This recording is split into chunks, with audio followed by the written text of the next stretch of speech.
And he was a yeller at home, too. So, Well, you turned out okay, I guess. I think so. But anyway, Superintendent John Ross Null is here. We were just talking about, I was telling him how I grew up in Iowa. My dad was an art teacher, junior high.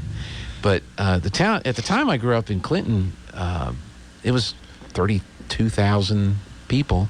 And we had 3 junior highs. Huh. Okay. Yeah, our family lived on the north end of town, so I went to the Lions Junior High, the north one, and then my dad taught at the one that was in the middle of town, and then there was another one on the south end of town. When I went back a couple of years ago, they've got 1 high school, they have 1 junior high, wow, and they've got a few elementary schools around town, and the population of that town has dropped down to around 22,000. What was that a result of? Right after early 80s, there was a major downturn in the agriculture industry. And most of the industry was associated with agriculture, chemical plants, corn processing plants, and all that kind of stuff. And it all just shut down and downscaled. And so that everybody just left. Yeah. They just left town. So, and never really came back. So, yeah, when we were there, we had 3 grades in the high school. We had the sophomore, junior, and seniors in the high school, and they could see the population dwindling. They could see the student population dwindling away. So my senior year, they brought the freshman class up.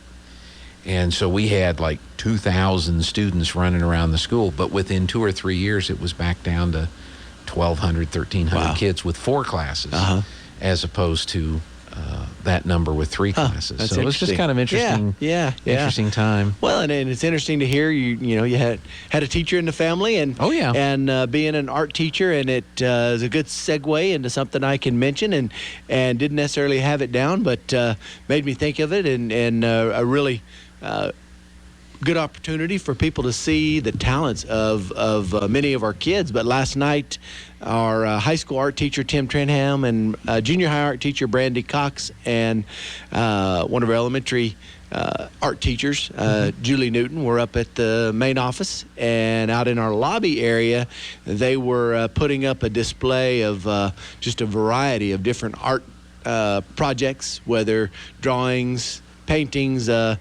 different things that the students have put together over the course of the semester. Oh, wow. And are going to have, that's where they're going to have their art show.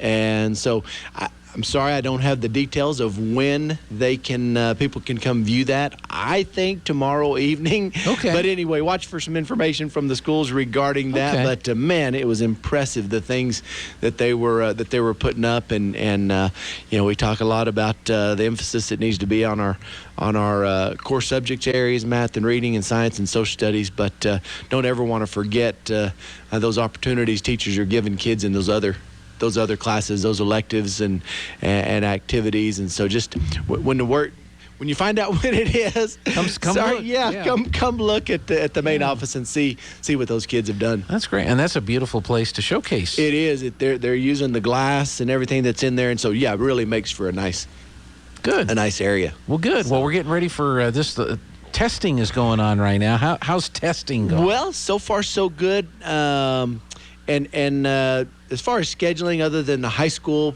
pretty much status quo for the schools as far as their scheduling. Our secondary schools certainly are doing semester tests right now. High school's on a little different schedule, as they traditionally have done, as they have some longer periods for kids to take their tests. But so far so good. Day 2 of testing. Yeah, and but certainly winding down on the end of the first semester, and really proud of overall how things have done, and how things have gone. But I know people are sure ready for a little break too. That's right. And so after this week, the schools go on your winter break. We'll be on our winter break 2 weeks, and on January the 3rd, which is a Monday, all staff will return and have a professional development day on that Monday, and then all students will return on Tuesday, January the 4th, and we'll get after the second semester. Very good. Yeah. School board met this week? We did have a school board meeting Monday night, had a really full agenda, and so certainly can share some things about that, Gene, if that sounds good. we were able to honor the 2021 the seniors from the state championship volleyball team. Okay. And their coaches. So it was great to have those athletes with us, those young ladies, and just great accomplishments on the floor and just really good people. And so got to introduce them to the board, give them some certificates, and get a picture taken with the board and congratulate them. Also something unique. It's been a few weeks now, but one of our students had an episode with a seizure, and some other students just really jumped in. It was outside, and some other students jumped in there and helped him out. Got help from adults, and just really did a good job of helping a fellow student out. And so we gave a couple of hero awards last night to a young man named Gustavo Anaya, and another young man named Jeremiah Lay. And so them and their parents, and also the family of the student that they helped came, and our high school school nurse Katie Smith shared a little bit about what they had done. And so that was really special to get to honor them. And then also we recognized our Tate Branch Success Maker for the month of November, Jocelyn Rodriguez, over at the intermediate school. We were talking about art, and she's an art teacher.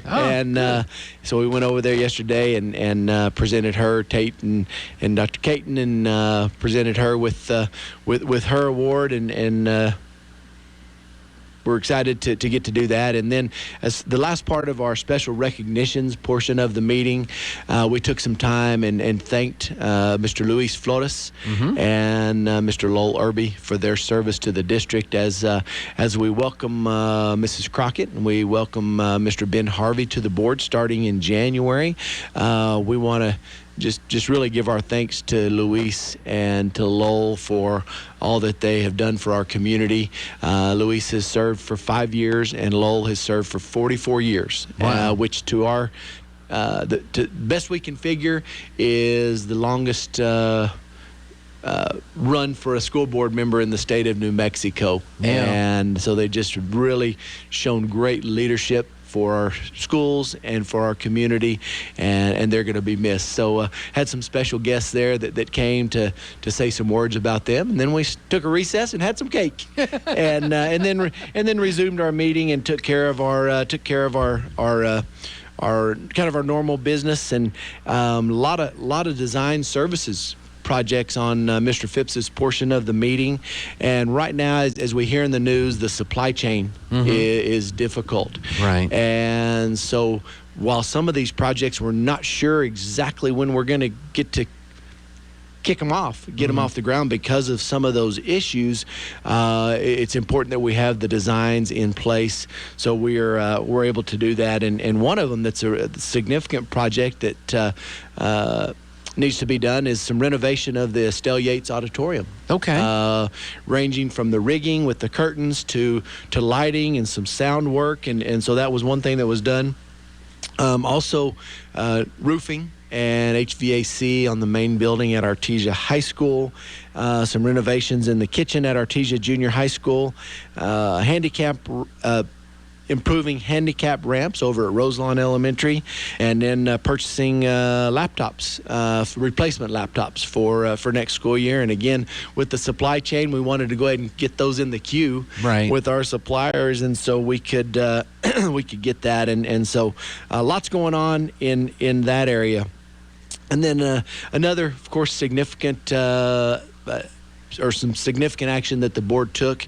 As we've discussed before, as you know, I'll be retiring at the end of June, and so the board is in the process of doing a superintendent search and conducting that process. And so they did make the determination at the meeting Monday night, instructed me to go ahead and post the position for internal applicants, current employees of the Artesia Public Schools right now, and get those applicants in, and then they will likely conduct some interviews first part of January after the new school board members are part of the group, and then at the January meeting potentially vote on a replacement or they might also decide to wait and to perhaps look outside the district, or if they're not ready to make a decision, just later in the semester in February or whenever they see fit. But anyway, as of right now, that position is posted to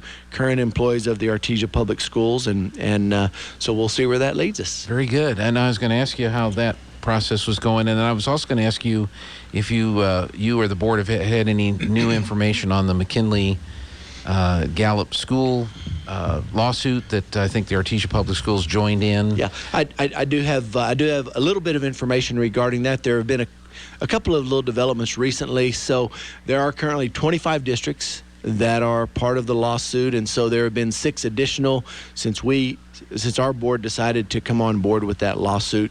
And so in recent weeks, the attorney for the plaintiff districts did file a motion for discovery of various communications between the public education department and districts, documents and emails and things of that nature.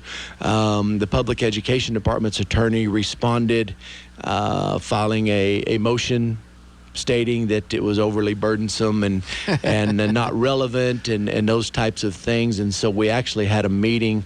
The plaintiff districts and the attorney had a meeting last Friday, just kind of a spur of the moment meeting on Friday, and authorized the attorney to file a motion on our behalf to get a judge to rule whether or not they should go ahead and have to provide that information. Interesting. So how many districts are there in New Mexico? 89.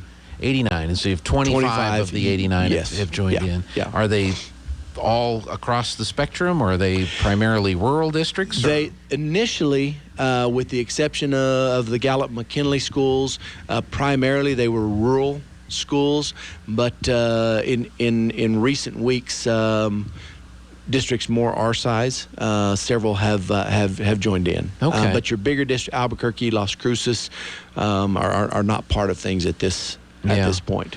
Well, they've got their own issues that they're dealing with there, let alone get involved in something like this. So, well, it'll be interesting to see how that twists and turns and works its way through the courts. It will. Hopefully successfully for the 25 school districts, which would benefit all the school districts in the state. And that's what boards have to consider when they're making a decision whether or not to join the lawsuit, because if a ruling is favorable to public school districts, regardless of whether or not you're in the plaintiff district, you're going to benefit from that ruling, and so but sometimes there's strength in numbers. Yes. Also. Yeah. So. Very good. Anything else? No. Just want to wish everyone a Merry Christmas, Happy New Year. Hope they have a lot of fun. Hope it's safe, and see everybody back on January 3rd and 4th. Very good. Thank you very much. Thanks, Gene. Superintendent John Ross Null joining us. Let's go back to the news. I'm going to teach